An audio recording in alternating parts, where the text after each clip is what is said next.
Hello everyone, welcome back to the next part of my playthrough videos. Today I am going to talk to that guy and ask him about the Elder Scrolls, and afterwards I'll just continue to do some magical studies here in the College of Winterhold.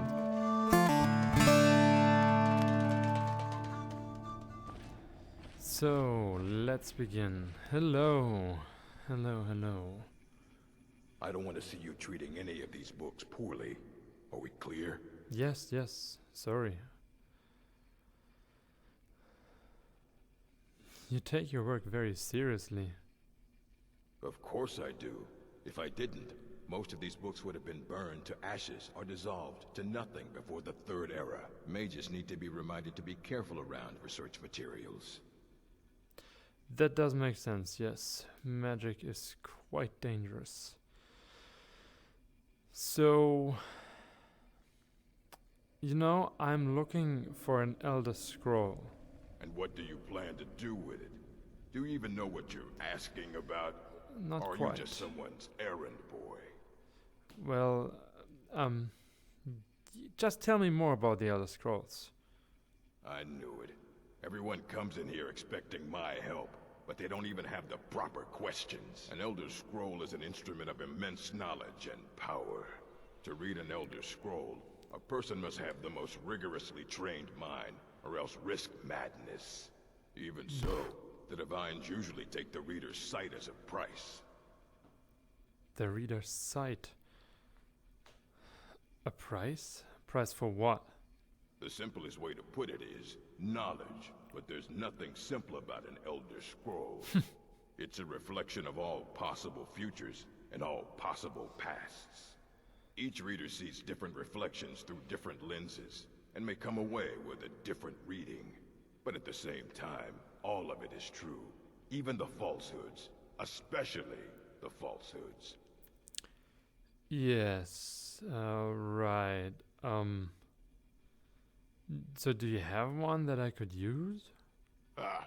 You think that even if I did have one here, I would let you see it? It would be kept under the highest security. The greatest thief in the world wouldn't be able to lay a finger on it. What about the Dragonborn then? What about? Wait, were you the one the Greybeards were calling? I'll bring everything we have on them, but it's not much. So don't get your hopes up. It's mostly lies, leavened with rumor and conjecture. Well, okay, thank you. All right then.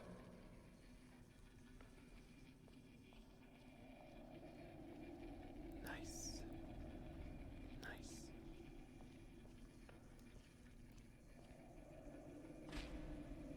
Here you go.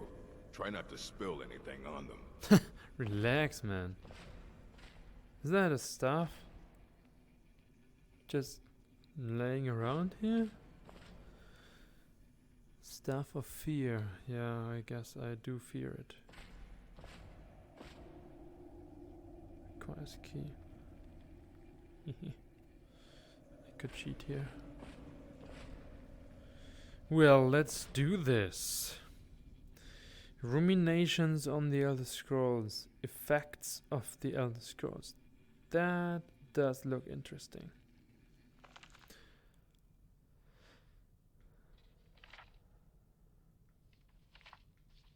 So,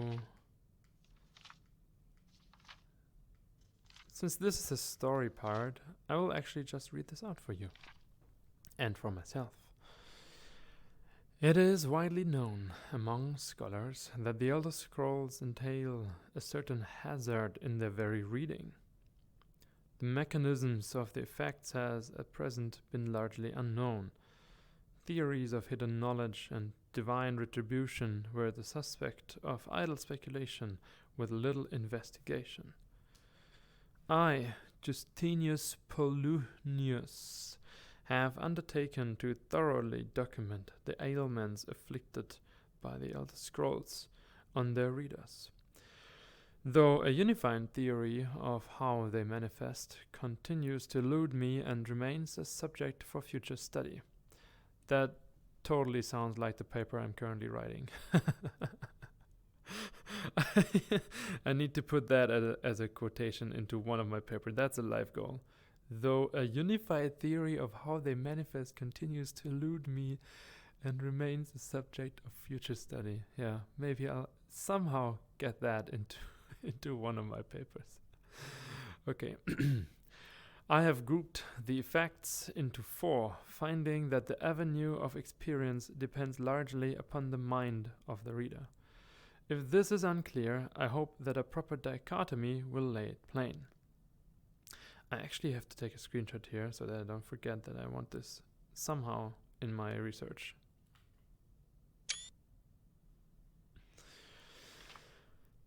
Group the first, the naives.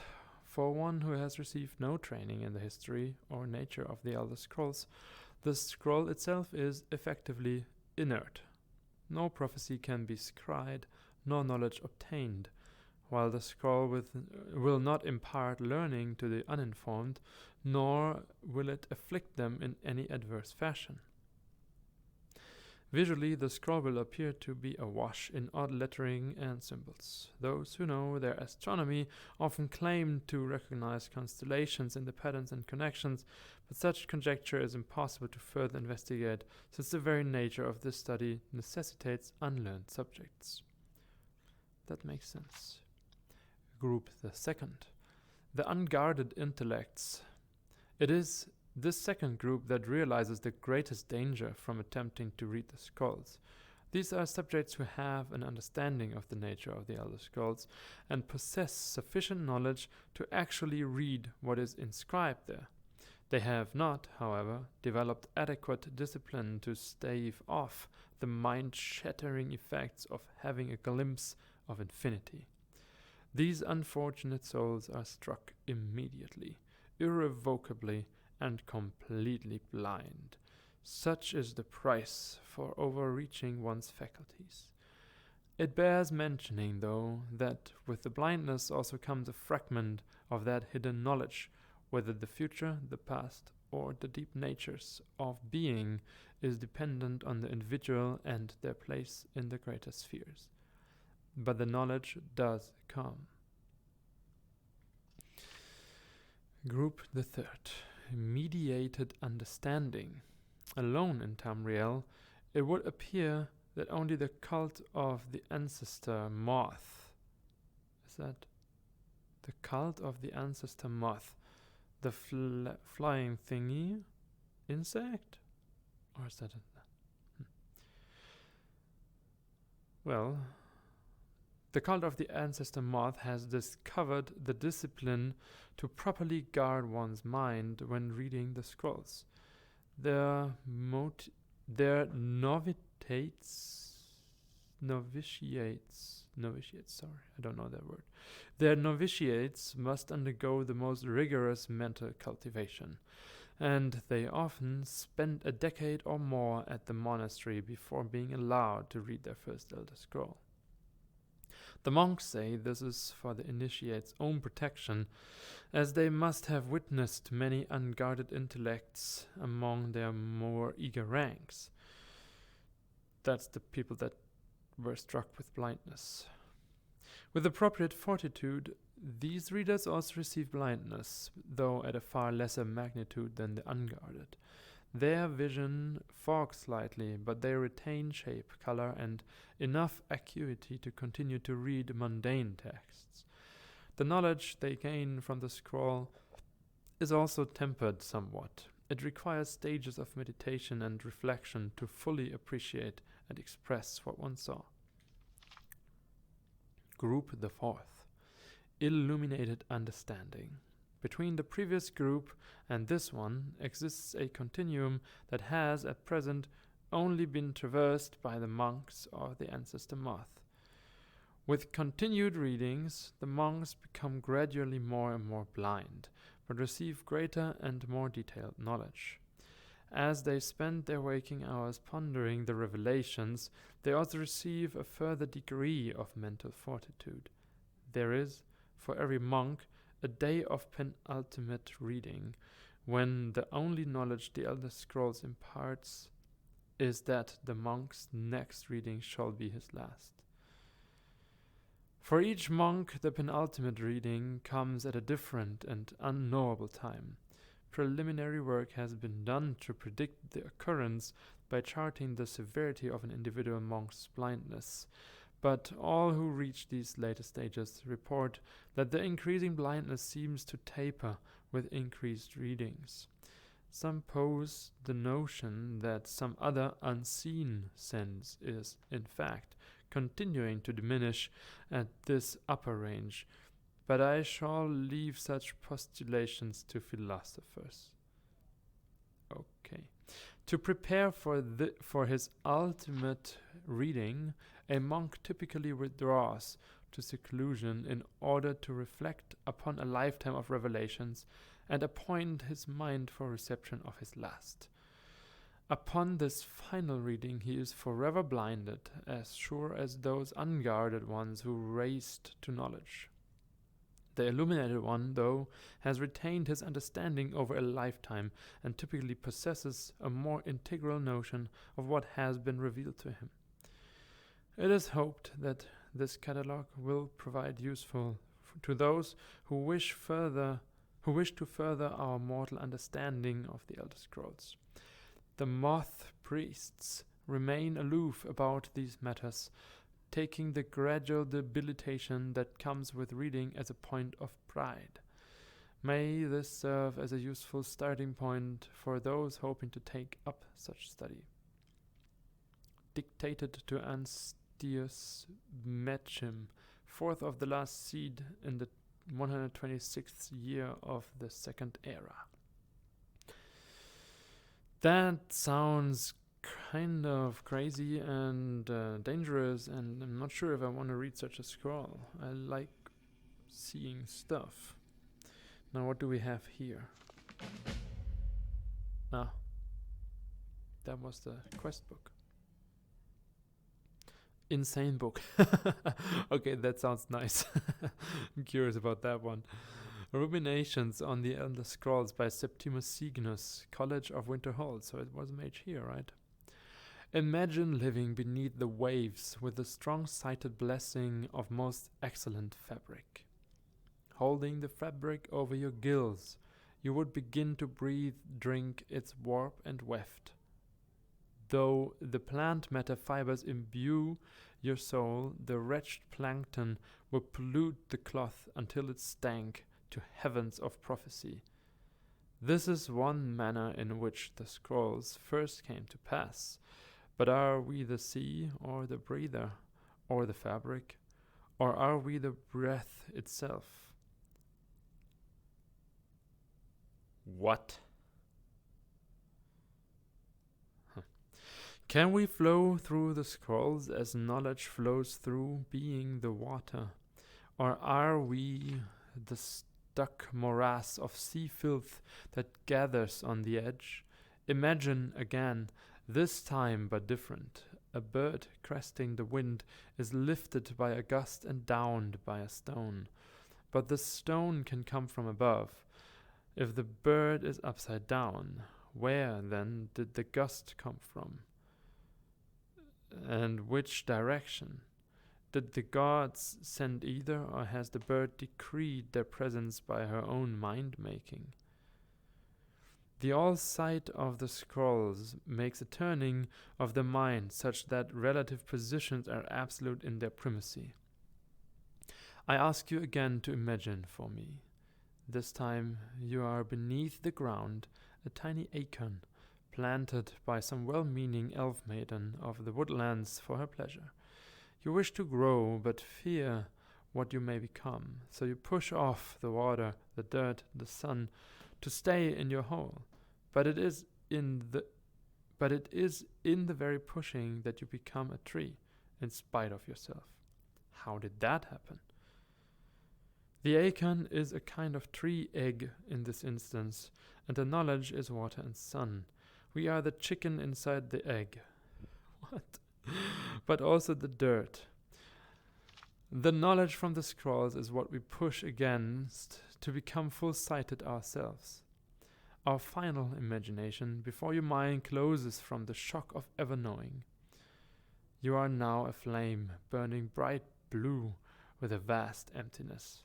In time, you see your brothers and sisters burning of their own in the distance and along your side.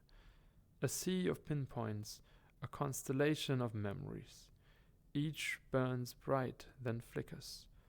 Then two more take its place, but not forever, lest the void fills with rancid light that sucks the thought. Each of our minds is actually the emptiness, and the learnings of the scrolls are the pinpoints. Without their stabbing light, my consciousness would be a vast nothingness, unknowing its emptiness as a void is unknowing of itself. But the burnings are dangerous and must be carefully tended and minded and brought to themselves and spread to their siblings. Yeah, I hope it's not just me being not a native speaker that I didn't understand shit. Okay. That was that. I need to find that guy again and ask him some questions. Oh, Rook, my dude. Where are you hanging out? God, I love this thing with the books. That's cool. That's so cool. Okay. Ooh, Rook. Hey, man.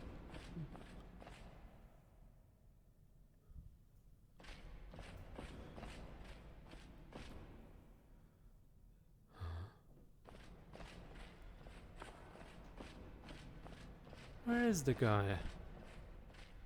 Come on.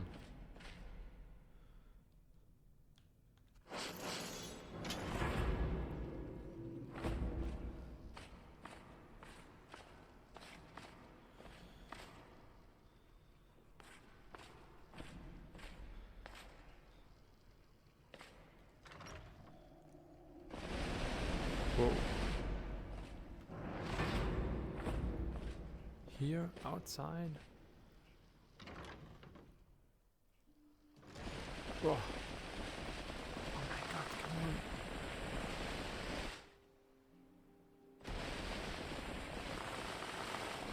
Oh god, this bug.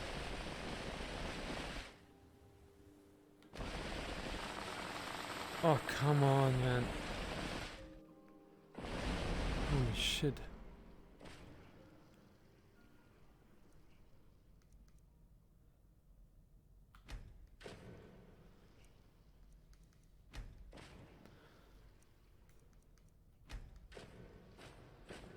Can you walk?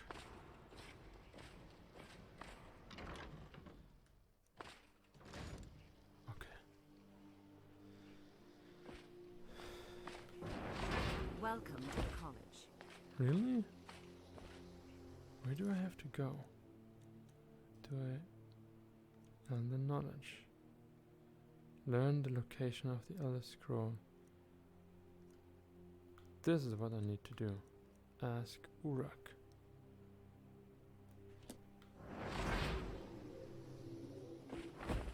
Where is that guy? He's probably sleeping. Because it's night. That does make sense, right? Does it not? Hall of Continents.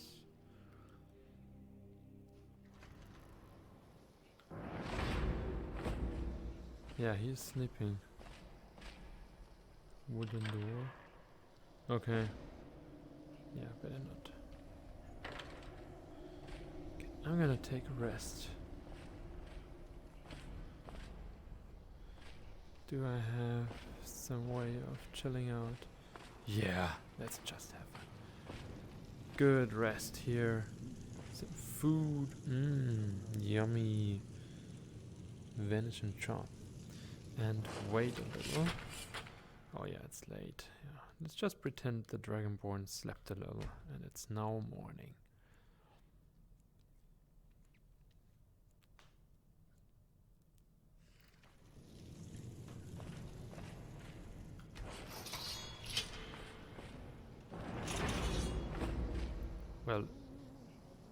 it's not morning enough. Yes, here they come. Hello, I've been waiting for you. This better be good.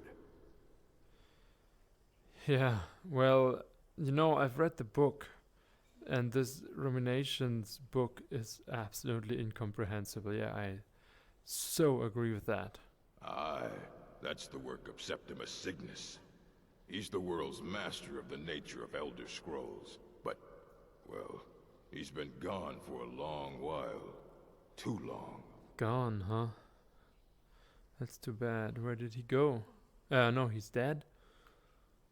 Oh no, I hope not. But even I haven't seen him in years. And we were close. Became obsessed with the Dwemer. Took off north saying he had found some old artifact. Haven't seen him since. North, Somewhere in the ice fields, if you want to try to find him. Oof. Even more north. Find Septimus Cygnus. Alright.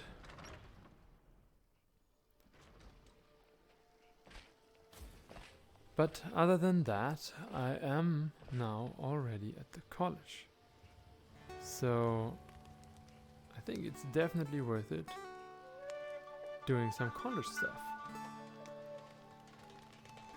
So that was it for today. I'm now ready to actually continue or to actually start and go through the College of Winterhold quest lines, which I wanted to do anyways because I'm a mage, and that's just pretty nice that my path led me here anyways now. And yeah, so the next few videos will be me doing the college quest line, and then I'll go and find that Septimus guy. Alright, see you in the next video.